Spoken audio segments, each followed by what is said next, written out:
ষড়যন্ত্র চলছে, ঠিক না বেঠিক? জোরে বলুন ঠিক না বেঠিক? আমি আপনাদেরকে একটা তথ্য দিয়ে যাচ্ছি। উত্তর 24 পরগনা হাড়ুয়া পীর আব্বাস আলী গুড়াচাঁদ রহমাতুল্লাহ আলাইহি বলে একজন আল্লাহর ওলি রয়েছেন, তিনার মাজারের 900 বিঘে জায়গা। একটু সারা দেবেন, কত বিঘে? 900 বিঘে জায়গা। আজকের দিনে সেই জায়গাটা দাঁড়িয়েছে মাত্র 92 শতক। 900 বিঘে থেকে দাঁড়িয়ে আছে বর্তমান কত? 92 শতক। 3 বিঘাও নয়, তাহলে 897 বিঘে জায়গা এখনো ভারত পশ্চিম বাংলার হাড়ুয়া আব্বাস আলী হুজুরের বেদখল হয়ে আছে। রাজ্য সরকার বলেছিল ওই জায়গাগুলোকে উদ্ধার করে দেবে। এই আন্দোলনটাও আমাদের করা দরকার আছে না নয়? জোরে বলুন আছে না নয়? কিন্তু আজ আমরা দুঃখিত, আমরা দেখছি কলিকাতা ভরি আন্দোলন হচ্ছে, কিন্তু রাজ্য সরকারের এই অকাপ বাঁচাবে বলেছিল, এ বিষয়ে একটাও কথা হচ্ছে না। কোনো এক জায়গায় আমার বলতে বাধ্য হচ্ছি, কেন্দ্রের বিরুদ্ধে রাজ্যকে সাপোর্ট করা ষড়যন্ত্র চলছে না তো? তাহলে এই আন্দোলনে আমরা নয়, আমরা মসজিদের পক্ষে যে আন্দোলন হবে, কোরআনের পক্ষে যে আন্দোলন হবে, ওয়াকাবের প্রকৃত পক্ষে যে আন্দোলন হবে, সেই আন্দোলনের সঙ্গে আমরা হাতে হাত মিলিয়ে, কাঁধে কাঁধ মিলিয়ে, বুকে তাজা খুন দিতে হলো আমরা সংবিধান যে রাইট দিয়েছে ওই রাইটের জন্য আন্দোলনে প্রত্যেকটা জায়গায় সঙ্গ কি বলে হাজির হতে রাজি আছি, ঠিক না বেঠিক? কিন্তু আপনার আন্দোলন এরকম হওয়া দরকার। কেন্দ্র সরকার আজকে সে কালা কানুন কেন তৈরি করতে চাইলো? এমনি এমনি তো খাওয়া যাচ্ছে, এখন তৈরি করতে চাইছে কেন? শোনেন, রাজ্যগুলো ভালো মন্দ খেতে পাচ্ছিল, কেন্দ্র ওয়াকাবের ভাগ ঠিক পাচ্ছিল না, তাই ওয়াকাব বিল করে টোটাল নিজের হাতে নিতে চাইছে। কোন রাজ্যকে ভাগ দেবে না, সম্পূর্ণ ও একা খাবে। অর্থাৎ এই যে 900 বিঘা আব্বাস আলী গুড়াচাঁদ হুজুরের যে মাজারে যে ওয়াকাবের জায়গা আছে, এই জায়গাকে বড় বড় বাড়ি হয়েছে, বিভিন্ন দোকানকে ভাড়া দেওয়া হয়েছে, তা থেকে মোটা টাকা আজকে রাজ্য সরকারের ফান্ডে যাচ্ছে। কেন্দ্র সরকার বলছে না, তুই পাবিনি, 900 বিঘেটাই আমি দখল করে আদানি আম্বানিকে দেবো, ওখানে যারা আছে সব ভেঙে গুড়িয়ে দেবো। এই হচ্ছে লড়াই। এদের লড়াই মূলত উভয়ের আমাদের সম্পদকে ভাগ বাটরা করে খাবে। এই জায়গায় বলুন, আমরা যদি আমাদের সম্পদ পেতে চাই, তাহলে কেন্দ্র সরকারের কালা কানুনের বিরুদ্ধে যেমন লড়াই হবে, আমার রাজ্যে যারা ওয়াকাবকে দখল করে বসে আছে ওদের উচ্ছেদ করে আমাদের মসজিদের জায়গা, আমাদের কবরস্থানের জায়গা, আমাদের মাদ্রাসার জায়গা, আমাদের ওয়াকাবের জায়গা আমাদের ফিরিয়ে নিবার জন্য লড়াইয়ের দরকার আছে না নাই? আছে না নাই? তবেই তো লড়াইটা পারফেক্ট হবে। আমার কথা আপনারা বুঝতে পারছেন না পারেননি? কলকাতায় এমন এমন ভিআইপি জায়গা আছে যে জায়গাগুলোর দাম 1 শতক জায়গার দাম 5 কোটি 10 কোটি টাকা। কলকাতার বুকে প্রায় 50,000 বিঘে কম বেশি জায়গা শুধু কলকাতার বুকের আশপাশে আমাদের জায়গা রয়েছে, যে জায়গার অর্থ কত হতে পারে বুঝতে পারছেন? তাহলে সেগুলোর উদ্ধারের দরকার আছে না নাই? যেমন কেন্দ্র সরকার জুলুম করছে, তার কালা কানুনকে আমরা মানছি না, এ মানবেন নাকি? জোরে মানবেন? শুভেন্দু অধিকারের মতো মানুষ যদি মনে করে যেদেরকে প্রশাসন দিয়ে ঠান্ডা করে দেবো, শুভেন্দু অধিকারী বাবুকে বলে যায় তোমার প্রশাসন কম পড়ে যাবে, সংবিধান বুকে রেখে সংবিধানকে বুকে নিয়েই মরবো আমরা, কিন্তু তোমার প্রশাসনকে কমিয়ে দেবো আমরা। তোমার প্রশাসন কম পড়ে যাবে, আমাদের পাবলিক এত নেমে যাবে।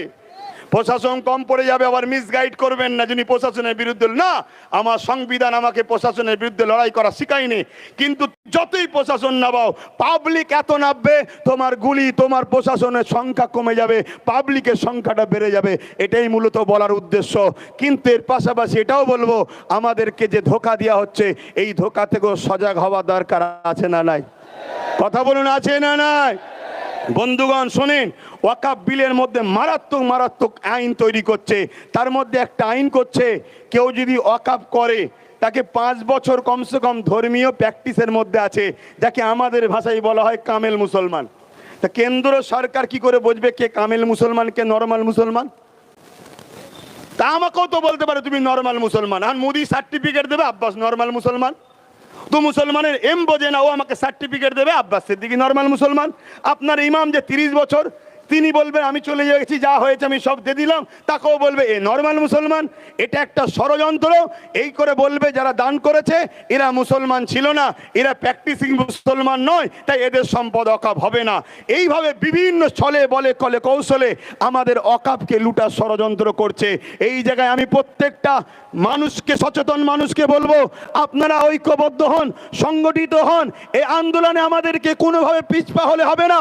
কারবার করতে হবে, ব্যবসা করতে হবে, জমির জায়গা রুজি সন্তানদের জন্য ভাবতে হবে। কিন্তু ওয়াকফ যদি আমাদের হাত থেকে ফসকে যায়, মনে রাখবেন আগামী দিন ভারতবর্ষে আপনি টিকে থাকবেন, তার পরিচয় কিন্তু আপনি দিতে পারবেন না। এরপরে আপনাকে নাগরিকত্ব থেকে বহিষ্কার করা হবে।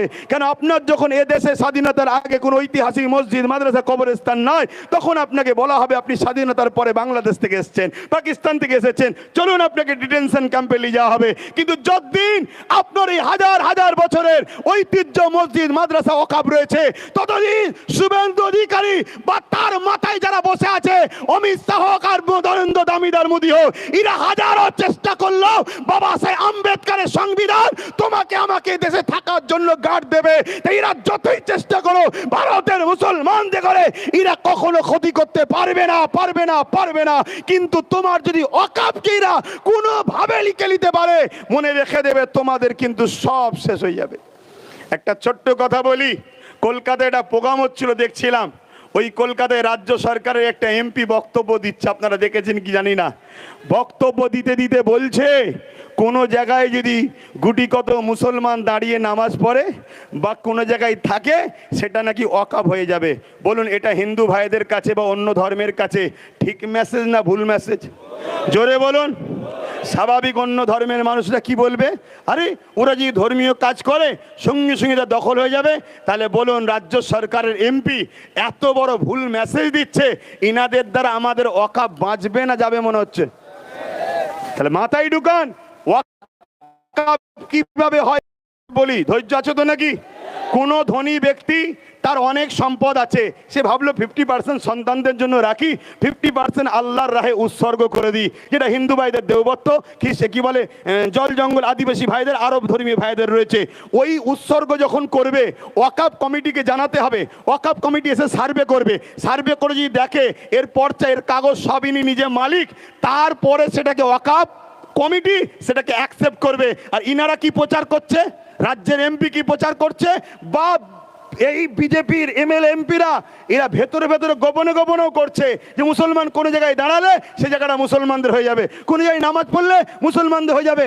আমাদের যে ভাইচারা সম্প্রীতি আছে, অনেক সময় দেখা যায় অনেক ভাই রাস্তাতে যাচ্ছে, নামাজের সময় হয়েছে, একটা অমুসলিম ভাইয়ের দোকানে বললো, ভাই এই আসো, কোনো অসুবিধা নেই, নামাজ পড়ো। কি আমাদের ঘটনা ঘটে না? কিন্তু এইটা যদি ঘোষণা করে দেওয়া হয়, অমুসলিম ভাইয়েরা কি বলবে, না ভাই তুই এখানে নামাজ পড়তে পারবি নি, তুই ভাই ওঠ, ভাই তুই ওঠ এখান থেকে চ। কেন? তোদের নাকি ওয়াকফের নিয়ম আছে, যেখানে নামাজ পড়বি সেখানে হয়ে যাবে। এটা কত বড় একটা মিথ্যা প্রচার ওয়াকফ নিয়ে চলছে। অথচ ওয়াকফ একটা কমিটি রাখা আছে, ওই কমিটি যাতে ওয়াকফ সম্পত্তিগুলো হেফাজত হয়, তার 7% মাসে মাইনে দেওয়া হবে। আজকে সেইটাকে মিথ্যা প্রচার চালাচ্ছে। খুব ঠান্ডা মাথায় আমার বুঝবেন কথাটা, যেমন কেন্দ্র সরকার পুরো দেশের ওয়াকফকে লুটে নিয়ে মুসলমানদেরকে নিশ্চিহ্ন করে দেওয়ার প্ল্যান করছে, ঠিক তেমনি বিগত 77 বছর ধরে ভারতে ওয়াকফ সম্পত্তি মুসলমানদের নামে আছে ঠিকই, কিন্তু এর দুধ এর মাখন মুসলমানরা পায় না, সেটা যারা ক্ষমতায় থাকে তারা লুটে পুটে খায়। এই ওয়াকফ কেন করেছে? এই ওয়াকফের অর্থ থেকে মুসলিম গরিব ছেলেদেরকে পড়ানো হবে। আজকে যদি ওয়াকফের টাকা প্রকৃত মুসলিম গরিব ছেলেদেরকে পড়ানো হতো, আমাদের এত মেরিট ছেলে আছে, একটা বললে এপিজে আব্দুল কালাম কেন, হাজার হাজার ভারতবর্ষে এপিজে আব্দুল কালাম তৈরি হয়ে যেত। কিন্তু এই অভাবের জন্য, পয়সা